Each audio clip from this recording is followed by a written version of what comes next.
Hey everyone, I'm Matthew Francis, and did you know that there's multiple different ways that you can whip your whipped cream? That's what we're going to discuss today. I'm going to show you all the different methods of how you can whip cream. So no matter what method you use, here are some basic guidelines that all are going to need.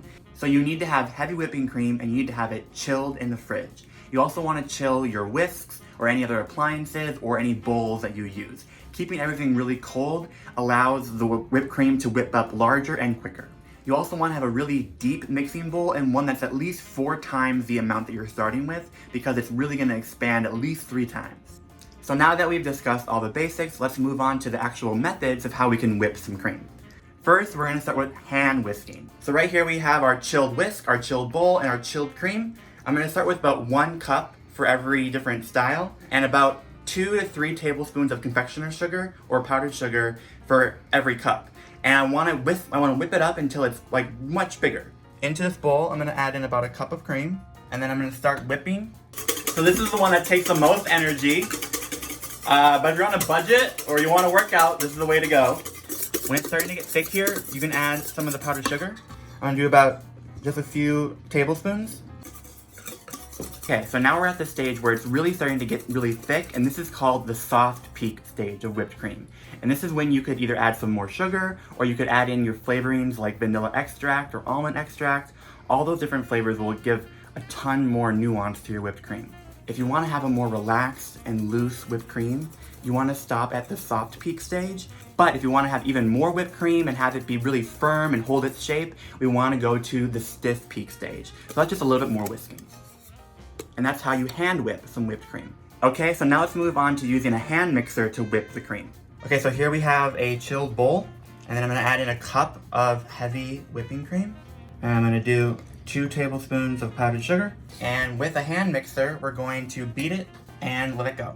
One benefit of using a hand mixer is that you have the same power of whipping really, really fast, but you don't have to exert as much energy. So this is actually my preferred way of making homemade whipped cream. So now that we're at the stage here where the cream is almost all the way thickened, I'm gonna add in some vanilla extract, and then we'll keep mixing.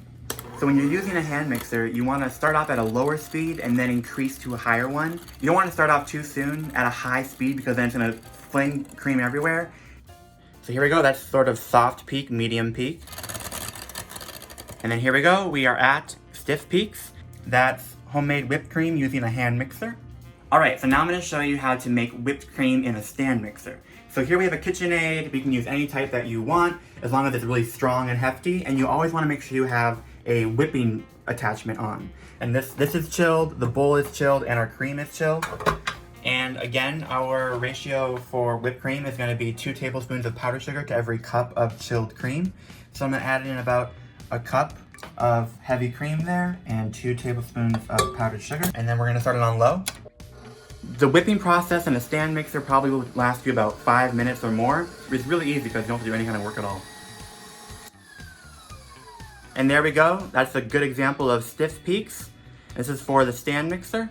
Alright, so if you don't have a stand mixer or a hand mixer or really want to waste the energy of doing it by hand, but you do have a food processor, you can whip your heavy cream in a food processor. And I'm going to pour in our usual ratio of 1 cup of heavy cream to 2 tablespoons of powdered sugar. And I'm going to put the lid on, and then I'm going to turn it on. If you wanted to add some vanilla extract, almond extract, or any other kind of flavoring to whipped cream, now would be the time. But also, sweetened plain cream is also incredibly delicious. So now our whipped cream in the food processor is finished. Nice and fluffy, white, and stiff. It's holding its shape well. It's perfect. Alright, so next I'm going to show you how you take a glass jar to whip some cream. So into here I'm going to add in a cup of chilled heavy cream and 2 tablespoons of powdered sugar. Okay, coming in with the lid. So we're going to shake this glass jar super vigorously until we go from heavy cream to whipped cream. When you get to the point where there's no longer any sound, then you know it's kind of there. Yep, okay, look at this. It's past the soft peak stage and going into stiff. So it's right between medium peak and stiff peak, which is great and perfect for us to use. Here we have some whipped cream made in a glass jar. Look how great that looks.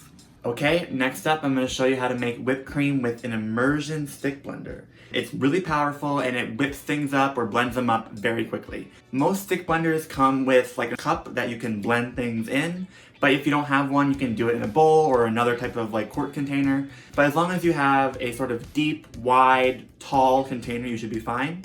Into your vessel, put in a cup of heavy cream that's chilled, then put in 1 to 2 tablespoons of powdered sugar and any sort of vanilla extract or flavoring you want to add. Then you put the blade in the cup and you kind of pulse it up and down, move it. It's gonna kind of like whiz a lot. Basically what you're trying to do here is punch air down into the whipped cream and aerate it so that we can have that whipped texture that we want. And here we go. Here's the whipped cream from the immersion blender. This is nice and thick. This would be great for on a pie or putting into desserts. It's at like a soft, medium peak stage. This is actually one of the quickest ways to whip cream. It takes like about a minute to do, and it's delicious and great, and it will make you really kind of feel techie. And finally, the last way I'm going to show you how to whip some cream is by using a cocktail shaker. So basically, if you weren't aware, a cocktail shaker is a way to make some easy mixed drinks at home or out in a restaurant. You want to make sure that the cocktail shaker is chilled. So into the cocktail shaker, the cream goes. We're going to put about 1 cup of chilled heavy cream, a tablespoon or 2 of powdered sugar. Then we put the lid on and shake it up. And I can feel how cold this is because it's a metal container. Okay, here we have our cocktail shaker and the whipped cream inside. Let's try some of this. This is kind of medium peak stage. It looks delicious. All right, so that's it. So now take all that you've learned and use your whipping cream knowledge to make some different pastry creams and custards for desserts. Use it to just put on a dollop of whipped cream on your pie, or you can even make that kind of instant ice cream where you take whipped cream, mix it with condensed milk, and then you freeze it and you've got ice cream. There's so many possibilities with whipped cream, and now you can do it for yourself. Thank you for hanging out with me. If you enjoyed watching this video, please subscribe to Allrecipes. That way we're gonna give you a ton of great recipe videos you can watch at home. It'll be fantastic. And don't forget to press the notification bell so you don't miss any of those great videos we do make. And down in the comments below, tell me which of the many methods is your favorite way to whip homemade whipped cream. I'm Matthew Francis, and I'll see you next time.